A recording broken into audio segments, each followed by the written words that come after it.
العلی العظیم حسبنا اللہ ونعم الوکیل نعم المولا ونعم النصیر اعوذ باللہ السمیع العلیم من الشیطان اللعین الرجیم بسم اللہ الرحمن الرحیم الحمد للہ رب العالمین والصلاة والسلام علی رسولہ الکریم وآلہ الطیبین الطاہرین المعصومین المظلومین الذین اذهب اللہ عنہم الرجس وطہرہم تطہیرا اللہم صل علی محمد اما بعد فقد بسم اللہ الرحمن الرحیم فلم ار مولا کریما اصبر على عبد اللئیم منك علی یا رب انک تدعونی فاولی عنک وتتحبب الی فاتبغض الیک وتتودد الی فلا اقبل منک کأن لیتطول علیک۔ دعائے افتتاح کی توضیح و تشریح و تفسیر کے سلسلے میں ہماری گفتگو تھی۔ آج جن جملوں کو میں نے گفتگو کا محور قرار دیا ہے اس میں بندہ خدا کی بارگاہ میں اپنی حقیقت اور خدا کی بزرگی کا اقرار و اعتراف کرتا ہے، عرض کرتا ہے فلم ارا مولا کریما اصبر علی عبد لئیم منک علی۔ میں نے اتنا کریم مولا نہیں دیکھا، اتنا صاحب فضل مالک نہیں دیکھا کہ جو اپنے ذلیل بندے کے اوپر اتنا زیادہ مہربان ہو۔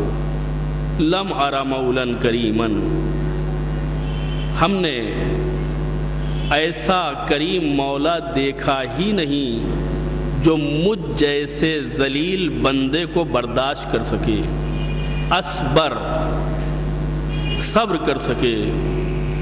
کس چیز کے اوپر؟ علی عبد ذلیل یا لئیم منک علی، یعنی ایک طرف وہ معبود ہے کہ جس کی بلندیوں کا کوئی اندازہ نہیں، اور دوسری طرف وہ پست و حقیر و ذلیل بندہ ہے جس کی پستیوں کا کوئی شمار نہیں ہے۔ اور صرف اتنا نہیں کہ ایک بلند ہے اور ایک پست ہے، بلکہ بلند اپنی بلندی کے اوپر عمل کر رہا ہے، اپنے فضل و احسان اور کرم و امتنان کا مظاہرہ کر رہا ہے۔ اس کے مقابلے میں جو پست ہے یعنی بندہ ہے، جو لئیم ہے، وہ اپنی پستی کی طرف جا رہا ہے۔ پھر بھی یہ کریم مولا، یہ کریم آقا اپنے لئیم بندے کو برداشت کر رہا ہے، اس میں کوئی شک نہیں کہ خدا اور بندے کا کوئی جوڑ نہیں ہے۔ میں نے اس سے پہلے عرض کیا تھا کہ بندہ وہ ہے جو سر سے پیر تک محتاج ہے خدا کا، خدا وہ ہے جو کسی بھی اعتبار سے بندوں کا محتاج نہیں ہے۔ حتیٰ یہ جو ہم نمازیں پڑھتے ہیں، یہ جو عبادتیں کرتے ہیں، جو یہ روزے رکھتے ہیں، اس کا فائدہ خدا کو حاصل نہیں ہوتا ہے۔ ہماری نماز، ہماری عبادتیں، ہمارا صوم، ہمارا افطار، ہماری دعائیں، یہ جتنی بھی ہم عبادتیں کرتے ہیں اس کا فائدہ خدا کو حاصل نہیں ہوتا۔ اگر اس کا فائدہ خدا کو پہنچتا تو اس کا مطلب یہ ہوتا کہ خدا محتاج ہے ہماری عبادت کا، یعنی کسی بھی اعتبار سے اس کے ہاں احتیاج نہیں پائی جاتی، نہ معرفت کے اعتبار سے وہ محتاج ہے، نہ عبادت کے اعتبار سے وہ محتاج ہے، نہ تمہارے خدا ماننے کے اعتبار سے وہ محتاج ہے۔ وہ خدا ہے، مانو گے تو بھی خدا ہے، نہیں مانو گے تو بھی خدا ہے۔ بعض لوگوں کا خیال یہ ہے کہ ہم خدا کے لیے جو عبادت کرتے ہیں، معبود کی رضا کے لیے جو عبادت کرتے ہیں، یہ خدا کی ضرورت ہے۔ اگر یہ تصور ہے ہماری نگاہ میں اور یہ خیال ہے ہمارے ذہن میں کہ ہماری عبادت کی ضرورت خدا کو ہے تو یہ کفر ہے۔ خدا بے نیاز مطلق ہے، خدا کو کسی چیز کی ضرورت نہیں ہے، نہ ہماری ضرورت، نہ ہماری کائنات کی ضرورت، نہ ہماری ضرورت، نہ ہماری عبادتوں کی ضرورت، نہ ہماری ضرورت، نہ ہماری ریاضتوں کی ضرورت، نہ ہماری ضرورت، نہ ہمارے شکر کی ضرورت۔ خدا کو ضرورت نہیں ہے، پھر یہ عبادت ہم کرتے کیوں ہیں؟ اگر خدا کو ضرورت نہیں ہے تو اس نے واجب کیوں کیا؟ اس نے ہم سے مطالبہ کیوں کیا؟ اس کی مثال ایسے ہی ہے کہ جب بیمار ڈاکٹر کے پاس جاتا ہے علاج کے لیے تو ڈاکٹر کہتا ہے کہ تمہیں یہ گولی دن میں 3 مرتبہ لینی ہوگی، اور یہ کیپسول دن میں 2 مرتبہ لینا ہوگا، اور یہ سیرپ جو ہے وہ دن میں 1 مرتبہ لینا ہوگا، اور یہ ضروری ہے، یہ آپ کے لیے ضروری ہے۔ تو یہ جو ہم ڈاکٹر کے کہنے سے گولیاں کھا رہے ہیں، ٹیبلٹ لے رہے ہیں، کیپسول استعمال کر رہے ہیں، سیرپ کو مصرف کر رہے ہیں، تو کیا ہم ڈاکٹر کے اوپر احسان کر رہے ہیں کہ ہم اس لیے کھا رہے ہیں کہ ڈاکٹر نے کہا ہے اور اس کو ضرورت ہے؟ آپ کسی سے بھی یہ بات ذکر کریں گے تو وہ یہی کہے گا کہ ڈاکٹر نے آپ کو جو یہ ساری دوائیں استعمال کرنے کا حکم دیا ہے تو اس میں ڈاکٹر کو کوئی فائدہ نہیں ہے، بلکہ آپ کا فائدہ ہے، آپ کی بیماری دور ہوگی، آپ کو صحت حاصل ہوگی اگر اس کے کہنے پر آپ چلیں گے۔ آپ اگر استعمال نہ کریں گے تو ڈاکٹر کو کوئی نقصان ہونے والا نہیں ہے، استعمال کریں گے تو ڈاکٹر کو کوئی فائدہ ہونے والا نہیں ہے۔ پھر ڈاکٹر نے کیوں کہا؟ یہ اس کی انسانیت ہے، یہ اس کی ہمدردی ہے، یہ اس کی دلسوزی ہے کہ اس نے ہمیں صحت مند بنانے کے لیے جتنے بھی ڈائریکشن تھے وہ سب ہمیں دے دیے، یہ کھانا، یہ نہیں کھانا، یہ استعمال کرنا، یہ استعمال نہیں کرنا۔ تو وہ لوگ کہ جو نماز پڑھتے ہیں، وہ لوگ کہ جو روزہ رکھتے ہیں، وہ اپنے ذہن میں یہ بات نہ رکھیں کہ ہم خدا کے اوپر احسان کر رہے ہیں۔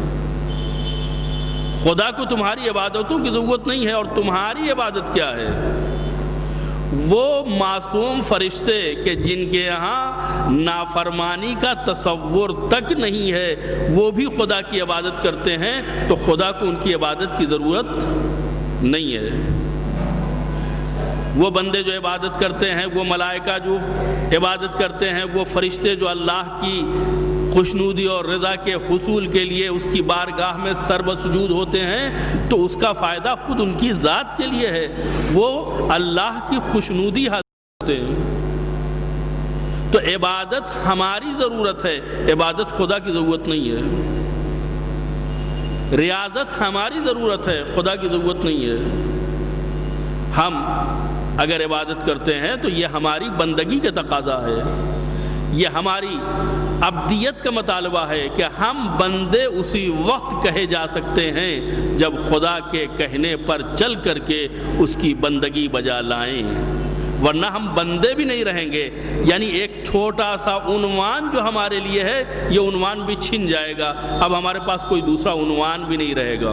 بندگی کا عنوان بڑا عظیم عنوان ہے، خدا نے اس عنوان سے ختمی مرتبت حضرت محمد مصطفیٰ صلی اللہ علیہ وآلہ وسلم کو نوازا۔ بہترین بندے کائنات میں پیغمبر اسلام، ان کی بندگی، ان کی رسالت کے اوپر فائق، ان کی ابدیت، ان کی نبوت کے اوپر سابق۔ خدا اگر انہیں معراج کے سفر کے اوپر لے جاتا ہے تو رسالت اور نبوت کی وجہ سے نہیں لے جاتا کہ یہ رسول ہیں اس لیے ہم لے جا رہے ہیں یا نبی ہیں اس لیے لے جا رہے ہیں۔ خود خدا نے لے جانے کی نوعیت کو واضح کر دیا ہے کہ میں اپنے بندے کو لے جا رہا ہوں۔ یہ بندہ اتنا بلند ہے، اتنا اونچا ہے کہ اس کی بلندی اور اس کی رفعت اس بات کی متقاضی ہوتی ہے کہ اسے ختم رسل اور سید الانبیاء ہونے کا خطاب دیا جائے، اور اس کا تذکرہ نماز میں بھی کیا جائے، اشہد ان لا الہ الا اللہ وحدہ لا شریک لہ واشہد ان محمدا عبدہ ورسولہ۔ اگر رسالت کا عہدہ ابدیت کی اور بندگی کے منصب سے بالا تر ہوتا تو پہلے رسالت کا ذکر ہوتا، بعد میں ابدیت کا تذکرہ ہوتا، لیکن خداوند عالم نے ابدیت کو مقدم کر کے اس بات کی طرف اشارہ کیا ہے کہ ہمارا یہ رسول پہلے بندہ ہے پھر رسول ہے۔ تو یہ بندگی جو ہمارے لیے باعث شرف ہے، یہ عبودیت جو ہمارے لیے باعث افتخار ہے، اگر ہم اس کی بارگاہ میں سر بسجود نہ ہوں تو یہ افتخار بھی ہمارے ہاتھ سے جاتا رہے۔ یعنی ایک سہارا ہے خدا کی بارگاہ میں حاضری دینے کا، اور وہ سہارا ہے ہماری ابدیت اور بندگی کا۔ اگر خدا ہماری بندگی کو قبول کر لے تو ہماری دنیا بھی کامیاب ہے، ہماری آخرت بھی کامیاب ہے، یعنی اس سے بڑا کوئی عنوان نہیں ہو سکتا۔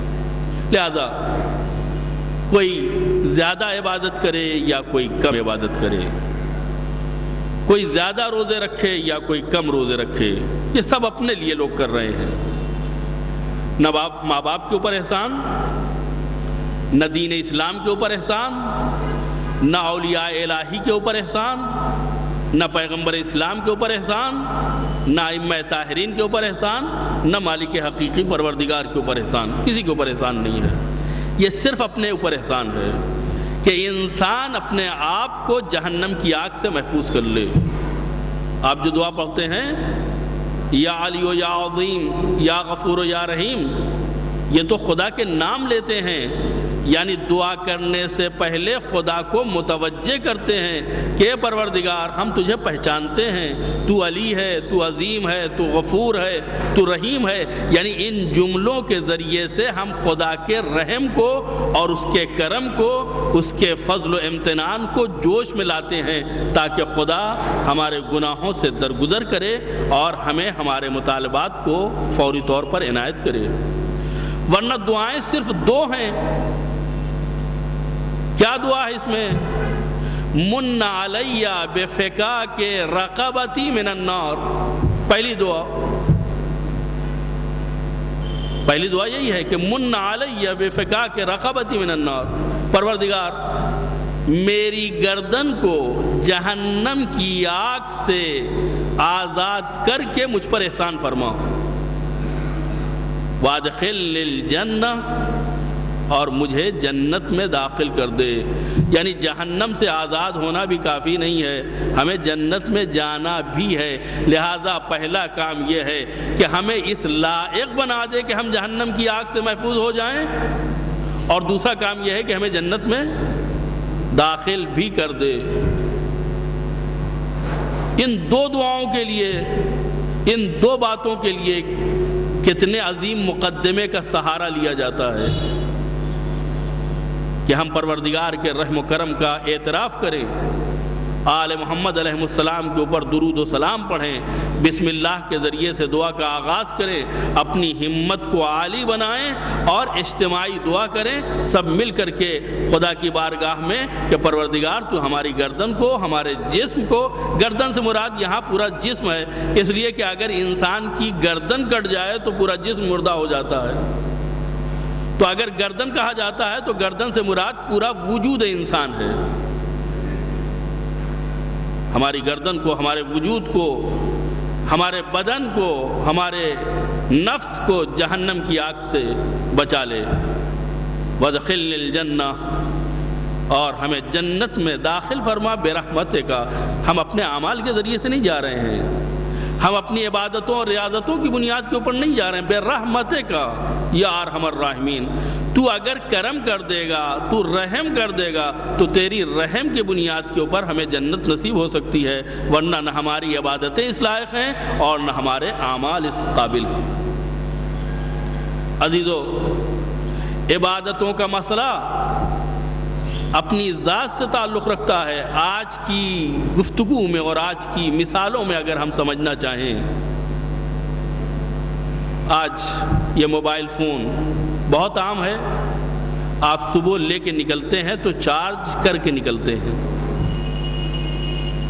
میں جو کہنا چاہتا ہوں کہ یہ عبادت آپ کے لیے ہے، یہ عبادت ہمارے لیے ہے، یعنی خداوند عالم نے اپنے لیے عبادت نہیں کرائی ہے کہ گویا اگر آپ عبادت کریں گے تو اس کی الوہیت میں اضافہ ہو جائے گا یا اس کی وحدانیت میں کوئی فرق آ جائے گا، ایسا کچھ نہیں ہے۔ نہیں، اس عبادت کی ضرورت خود ہمیں ہے۔ وہ کیسے؟ ہم باہر نکلتے ہیں، اپنا فون چارج کر کے نکلتے ہیں، راستے بھر فون آتے ہیں، بیٹری استعمال ہوتی ہے۔ ایک منزل وہ ہوتی ہے کہ جب بیٹری ڈاؤن ہو جاتی ہے، اب ہم کیا کرتے ہیں؟ پہلی فرصت میں ہم یہ چاہتے ہیں کہ کہیں اس کو چارجنگ پر لگا دیا جائے۔ اس چارجنگ میں کوئی شرم نہیں آتی، ہمیں چارجنگ میں کوئی شرم نہیں آتی۔ کہیں پہنچتے ہیں، کسی کے آفس میں پہنچ گئے، کسی کے گھر میں پہنچ گئے، آپ کے ہاں وہ چارجر ہے کہ نہیں ہے؟ ظاہر سی بات ہے، ہر جگہ ہر گھر میں چارجر ہے۔ آدمی شرم محسوس نہیں کرتا ہے، بیٹری چارج کرنے کے لیے چارجر کے اوپر لگا دیتا ہے۔ جب یہ چارج ہو جاتی ہے تو پھر سے کام کرنا شروع کر دیتی ہے، پھر ہم نکل گئے دوسرے کام کے اوپر، یہ استعمال ہوتا رہا، پھر ڈاؤن ہو گئی بیٹری، پھر آ گئے کہیں چارج کر لیا۔ تو جس طریقے سے ایک فون کو کام کرنے کے لیے بیٹری کا چارج ہونا ضروری ہے، اسی طریقے سے ایک انسانی بدن اور انسانی روح کو مکمل طریقے سے عمل کرنے کے لیے، کام کرنے کے لیے عبادتوں کی بیٹری کی ضرورت ہے، چارجنگ کی ضرورت ہے۔ خود انسان کے بدن میں بھوک لگتی کہ نہیں لگتی ہے؟ صبح کھا کے نکلے، کام کیا، پھر بھوک لگ گئی، دوپہر میں آئے کھانا کھایا، پھر کام کے لیے گئے، پھر بھوک لگ گئی، شام کو آئے پھر کھانا کھایا۔ یہ بدن جب تھکتا ہے، کام کرتا ہے تو اسے چارجنگ کی ضرورت ہوتی ہے، اور یہ کھانا جو ہے وہ چارج کرتا ہے، انسان کو قوت دیتا ہے، طاقت دیتا ہے۔ اگر اس کے سامنے سے کھانا ہٹا لیا جائے تو پھر اس میں کام کرنے کی طاقت نہیں رہتی۔ تو جس طریقے سے بدن بغیر کھانے کے کام نہیں کر سکتا، اسی طریقے سے روح انسان کی کمزور ہو جاتی ہے، ضعیف ہو جاتی ہے، اس کو اللہ سے رابطے کی ضرورت ہوتی ہے، پروردگار سے انسلاک کی ضرورت ہوتی ہے۔ یہ عبادت کرتا ہے تو اس کی روح چارج ہوتی ہے، اس کی روح میں توانائی پیدا ہوتی ہے۔ تو اب خدا کو عبادت کی ضرورت نہیں ہے، ہماری روح جو ضعیف ہو رہی ہے اس روح کو چارجنگ کی ضرورت ہوتی ہے۔ ہم آتے ہیں اور مصلی بچھا دیتے ہیں، خدا سے راز و نیاز کرتے ہیں، پھر جب بازار جاتے ہیں لوگوں میں الجھ جاتے ہیں، معاملات کرتے ہیں، اور معاملات کرتے کرتے شیطان سے قریب ہو جاتے ہیں، خدا سے دور ہو جاتے ہیں۔ نتیجہ یہ ہوتا ہے کہ ہماری روح ضعیف ہونے لگتی ہے، ہم پھر بھاگ کے جاتے ہیں اور جا کے عبادت الہی کے ذریعے سے اپنے آپ کو خدا سے جوڑ لیتے ہیں۔ جب ہم خدا سے اپنے آپ کو جوڑتے ہیں تو ہمارے ہاں طاقت پیدا ہو جاتی ہے،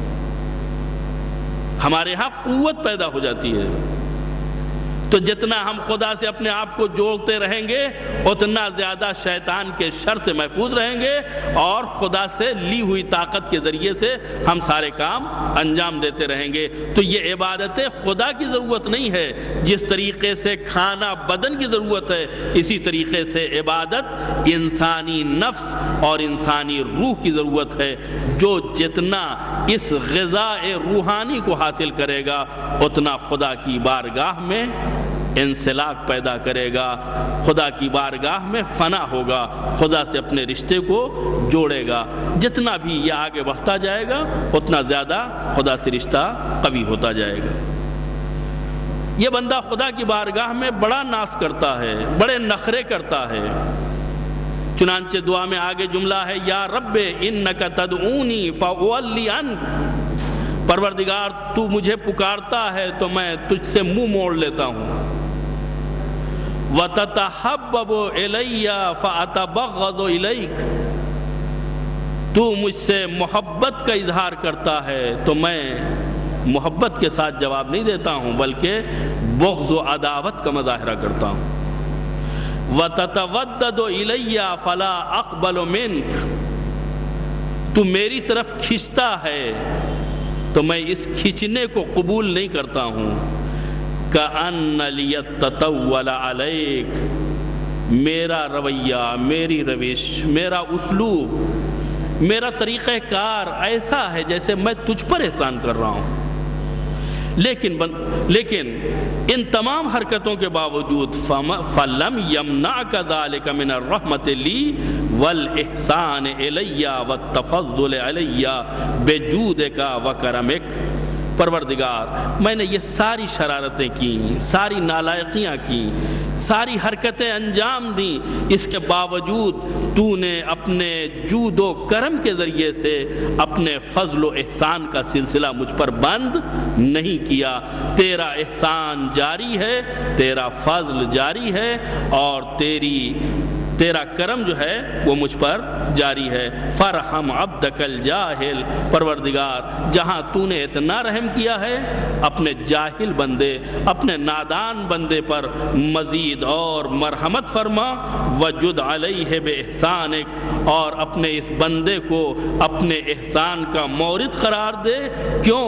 اس لیے کہ نالائقی ہم کرتے ہیں لیکن تیری ذات انکا جواد کریم، تو سخی بھی ہے، جواد بھی ہے اور کریم بھی ہے۔ لہذا اگر ہماری طرف سے کوئی کوتاہی ہوتی ہے تو ہماری کوتاہیوں کو نظر انداز کر کے اپنے جود و کرم کے صدقے میں، ہماری نالائقیوں کو نظر انداز کر کے اپنے فضل و احسان کے صدقے میں ہمارے گناہوں کو بخش دے اور اپنی بارگاہ میں ہمیں قبول فرما۔ پروردگارہ محمد و آل محمد کے صدقے میں یہ ایام جو تیزی سے گزر رہے ہیں ان کی برکتوں سے ہمیں محروم نہ کرنا۔ پروردگارہ محمد و آل محمد کے صدقے میں ماہ مبارک رمضان کے ایک ایک لمحے کو صحیح طریقے سے استعمال کرنے کی ہمیں توفیق عنایت فرما۔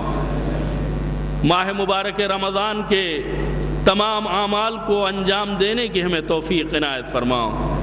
پروردگارہ اس مہینے میں تو نے جو بھی نعمتیں رکھی ہیں، تو نے جو برکتیں رکھی ہیں، ان تمام مزایا اور ان تمام فضل و احسان سے ہمیں محروم نہ فرمانا۔ جو مومنین و مومنات اس دنیا سے گزر گئے ہیں ان کی مغفرت فرما۔ ہمارے والدین، اعزاء، اقرباء، پڑوسی، احباب، دوست، متعلقین، خاندان والے، اپنے پرائے مومنین و مومنات جتنے بھی لوگ ہیں ان سب کے گناہوں کو معاف فرما دے اور ہمارے قلیل اعمال کو قبولیت کا شرف عنایت فرما۔ پروردگارہ محمد و آل محمد کے صدقے میں پرچم اسلام کو سربلند فرما، پرچم کفر و نفاق کو سرنگوں فرما، علماء اعلام اور مراجع کرام کی حفاظت فرما، روضہ مقدس کا تحفظ فرما۔ اہل بیت کے چاہنے والے جہاں کہیں بھی ہوں، خصوصاً عراق میں ان کی جان و مال، عزت و ناموس کی حفاظت فرما۔ جمہوریہ اسلامیہ ایران کی حفاظت فرما۔ امریکہ، اسرائیل اور تمام دشمن طاقتوں کو نیست و نابود فرما۔ ولی برحق وارث زہرا امام زمانہ کے ظہور میں تعجیل فرما۔ اور ہم سب کو ان کے اعوان و انصار میں شمار ہونے کی توفیق کرامت فرما۔ وصلی اللہ علی محمد وآلہ الطیبین الطاہرین المعصومین۔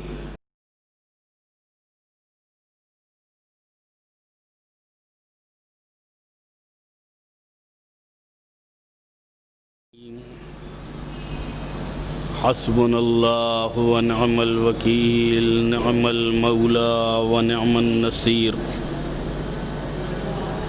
اعوذ باللہ السمیع العلیم من الشیطان اللعین الرجیم۔ بسم اللہ الرحمن الرحیم۔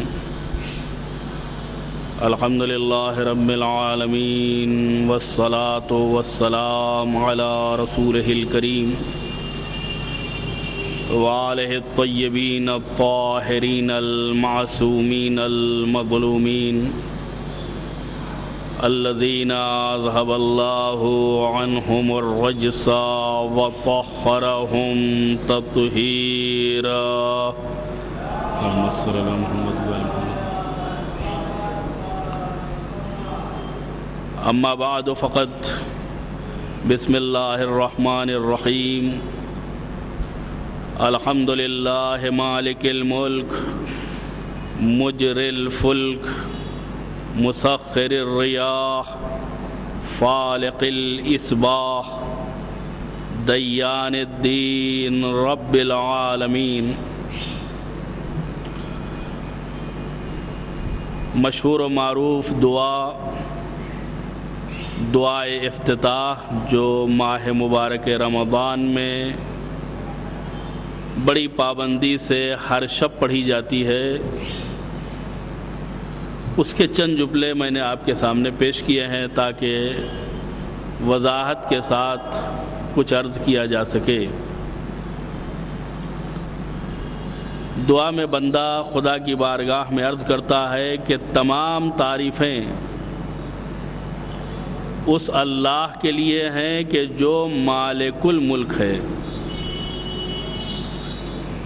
یہ نہیں کہا کہ تمام تعریفیں اس اللہ کے لیے ہے جو مالک ہے۔ ملک کا مالک جو پروردگار ہے، ساری تعریفیں اس سے مخصوص ہیں۔ ہم نے اس سے قبل کی نشستوں میں عرض کیا تھا کہ مالکیت پروردگار کا جو تصور اسلام پیش کرتا ہے وہ دوسروں کی مالکیت سے جدا گانا ہے۔ کیا مطلب؟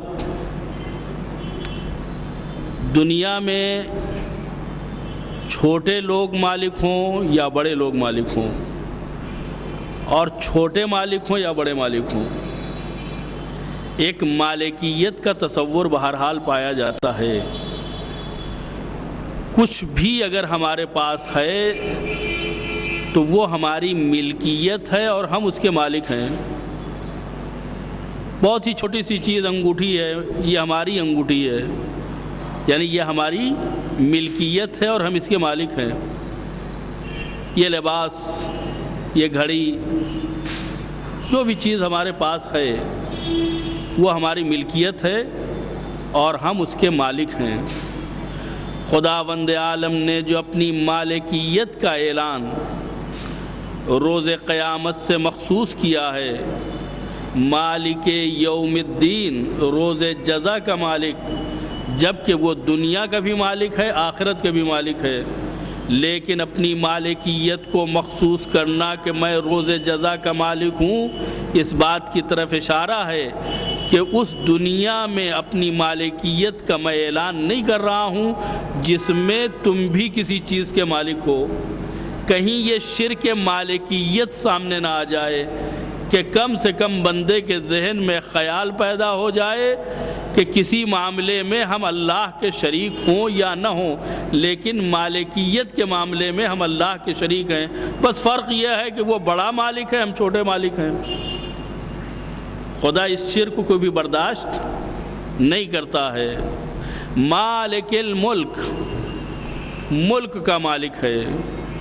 کیسا ملک؟ ایسا ملک کہ جس کی کوئی نظیر، جس کی کوئی مثال نہیں پائی جاتی ہے۔ اس ملک کی تھوڑی سی توضیح ہوتی ہے اس میں. مالک الملک مجری الفلک، ایسا ملک کا مالک ہے کہ جس کا اختیار اور جس کی قدرت محدود نہیں ہے بلکہ لامحدود ہے. مجری الفلک، وہ ایسا اللہ ہے، ایسا مالک ہے کہ جو کشتیوں کو چلانے والا ہے. ممکن ہے یہ بات سمجھ میں نہ آئے، کشتیوں کو چلانا کون سا مشکل کام ہے؟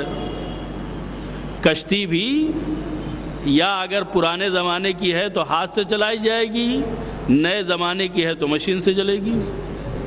اس کا چلانا کوئی مشکل کام نہیں ہے. یہ خدا کیا کہہ رہا ہے کہ مجری الفلک، میں کشتیوں کا چلانے والا ہوں، کشتیوں کا چلانے والا ہوں. اس بات سے خدا اپنی قدرت کا اندازہ کرانا چاہتا ہے. یعنی ہم جب خدا کی تعریف کرتے ہیں کہ خدا کشتیوں کا چلانے والا ہے، اس کا مطلب یہ ہے کہ خدا ایسی قدرت کا مالک ہے کہ وہ کشتیوں کو ڈوبنے سے بچاتا ہے.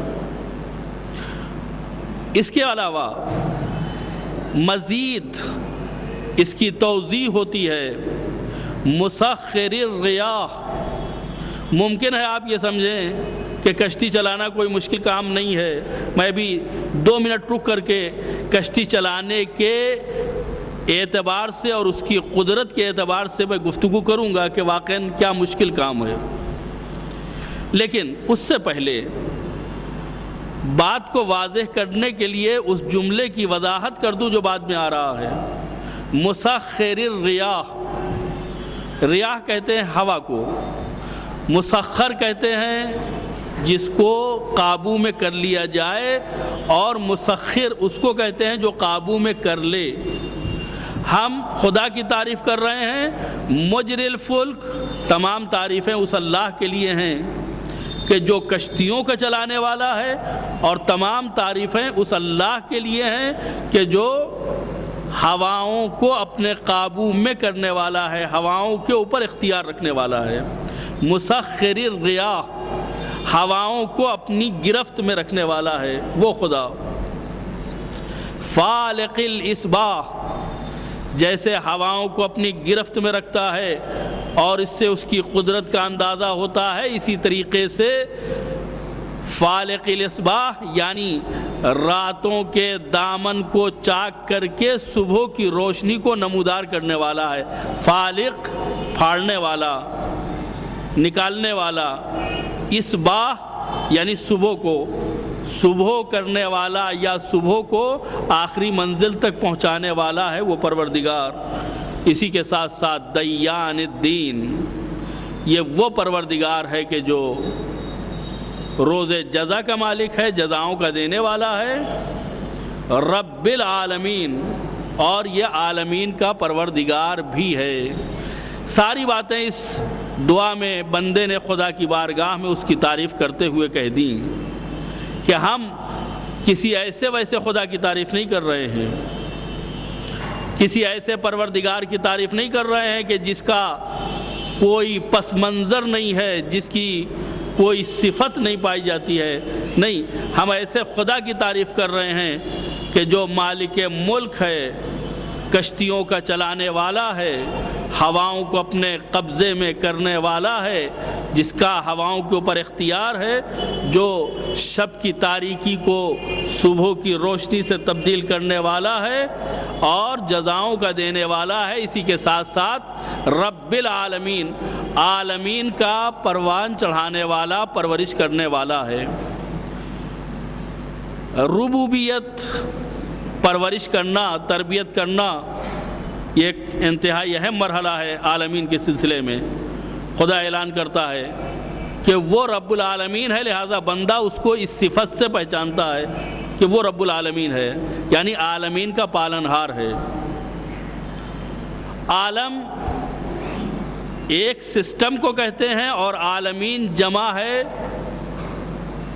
منظومہ شمسی کی یا اس نظام کائنات اور سسٹم کی کہ جس کے ذریعے سے نہ جانے کتنے ثوابت اور سیارے رواں دواں ہیں اور ان کا اپنا ایک نظام چل رہا ہے۔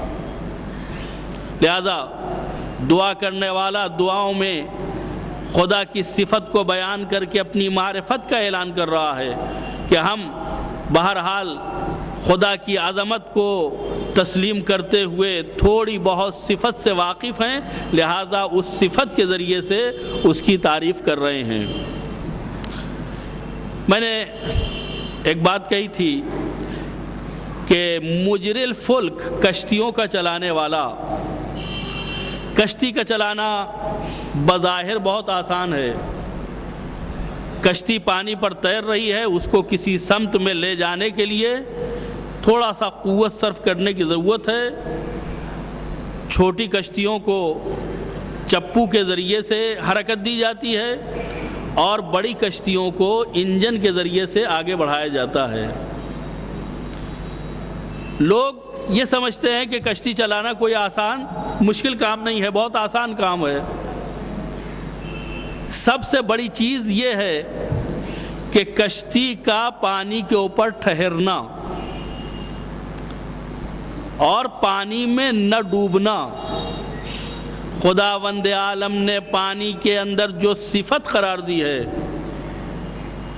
وہ یہ کہ یہ کشتی پانی میں ڈوبتی نہیں ہے۔ پانی اپنی صفت کے ذریعے سے، پانی اپنی صلاحیتوں کے ذریعے سے اس چیز کو اپنے سینے کے اوپر لیے رہتا ہے اور یہ کشتی اس کے اوپر رواں دواں رہتی ہے۔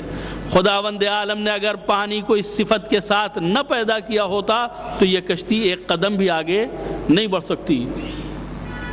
آپ دیکھیں، اگر یہی پانی آلودہ ہو جائے، اس میں تیل مل جائے تو کشتی چل نہیں سکتی بلکہ کشتی ڈوب جائے گی۔ کشتی چلنے کے لیے پانی ہونا ضروری ہے اور اس پانی کا پیدا کرنے والا پروردگار ہے، یعنی خداوند عالم نے پانی کو اس انداز سے خلق کیا ہے کہ پیے جانے کے ساتھ ساتھ اس کے اندر یہ صفت رہے کہ کشتی کے وزن کو اپنے اوپر برداشت کر لے اور کشتی کو ڈوبنے نہ دے۔ اس لیے کہ کشتی اس وقت تک چل ہی نہیں سکتی جب تک کہ پانی کے اوپر ٹھہر نہ سکے۔ تو پانی پر ٹھہرنا خود یہ معجزہ ہے پروردگار عالم کا۔ خداوند عالم نے پانی کو اس طریقے سے خلق کیا ہے کہ جس کے اوپر کشتی ٹھہر سکتی ہے، ورنہ اگر یہی کشتی آپ ریت میں لے جائیں، کیا ریت کے اوپر ویسے ہی کشتی چلتی ہے جیسے پانی کے اوپر چلتی ہے؟ ہاں، خداوند عالم نے ریت کو دوسرے انداز سے پیدا کیا ہے، پانی کو دوسرے انداز سے پیدا کیا ہے۔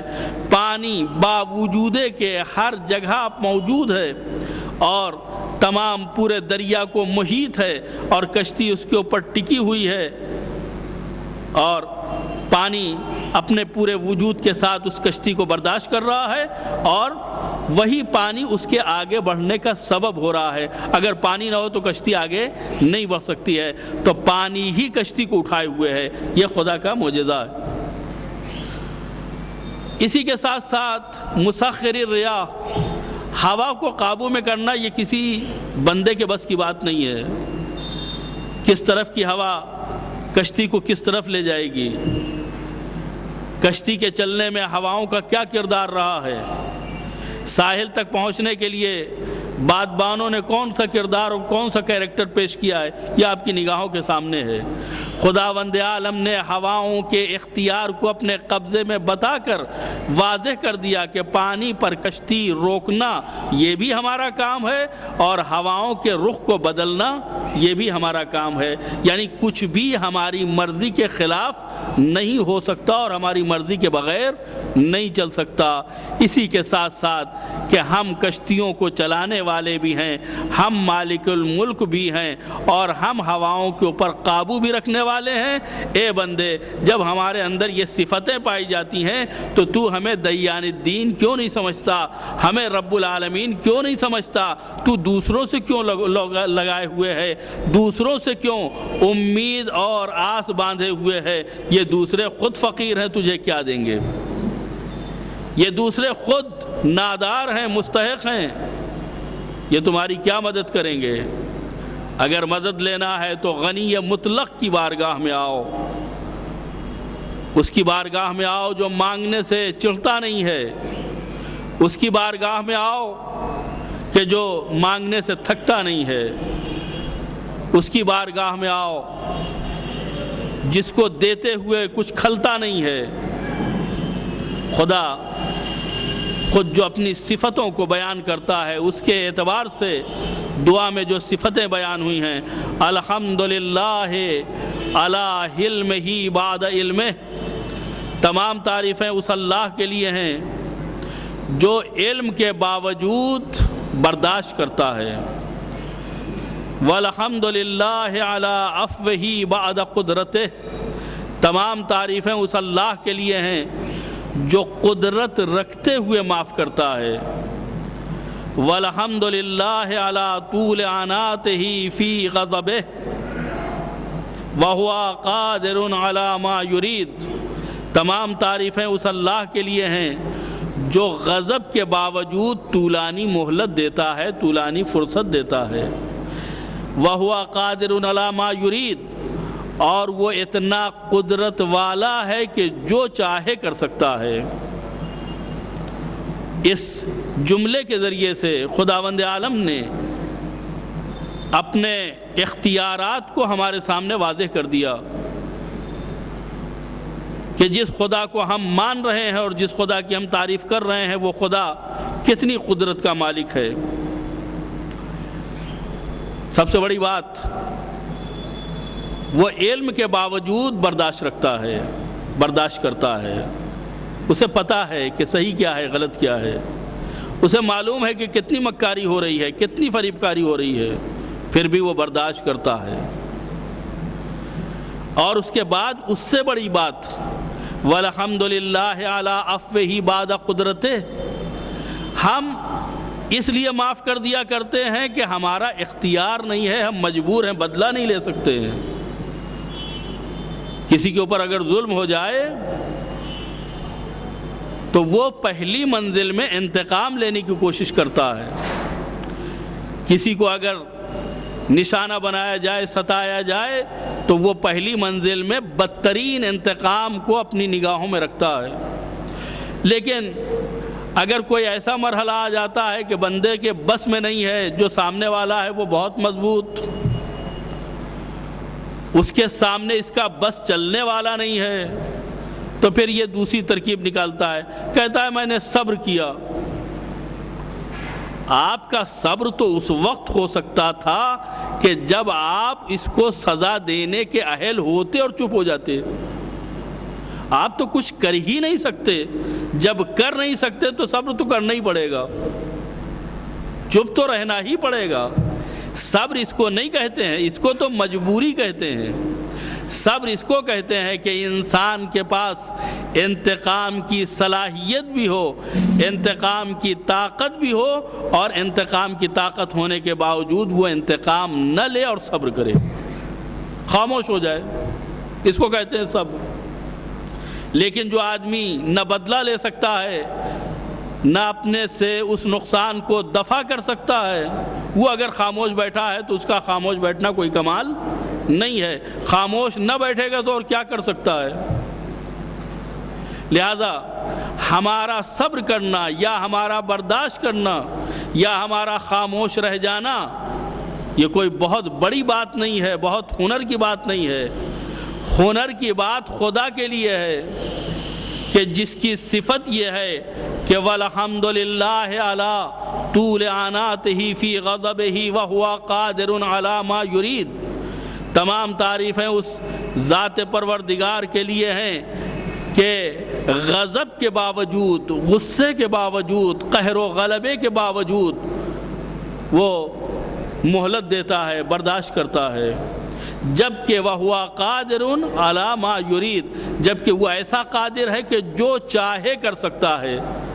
اب اگر کوئی ایسا قادر خاموش بیٹھا رہے اور انتقام نہ لے تو اس کو کہتے ہیں صبر۔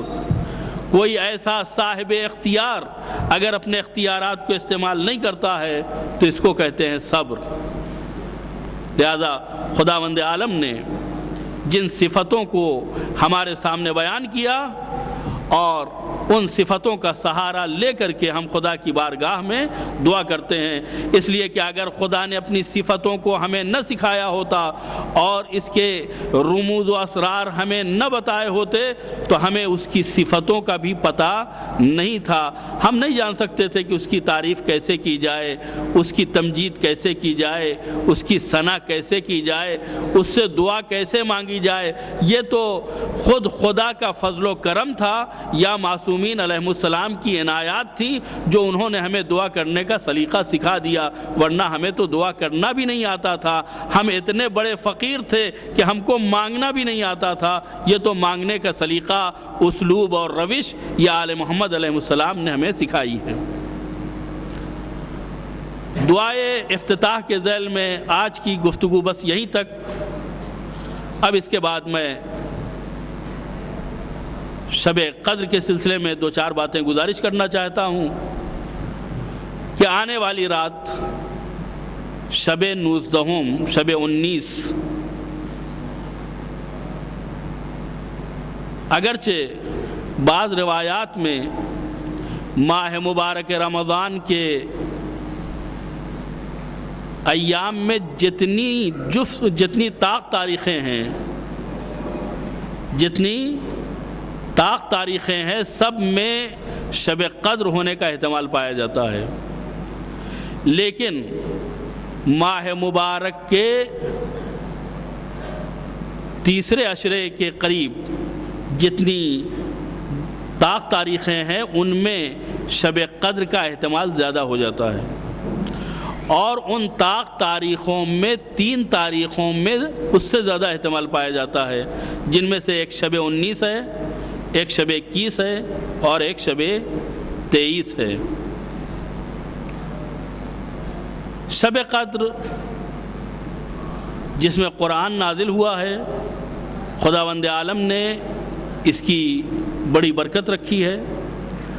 خود سورہ قدر جو نازل ہوا ہے وہ اسی کے تعلق سے کہ بسم اللہ الرحمن الرحیم انا انزلناہ فی لیلۃ القدر وما ادراک ما لیلۃ القدر لیلۃ القدر خیر من الف شہر تنزل الملائکۃ والروح فیہا باذن ربہم من کل امر سلام ہی حتی مطلع الفجر۔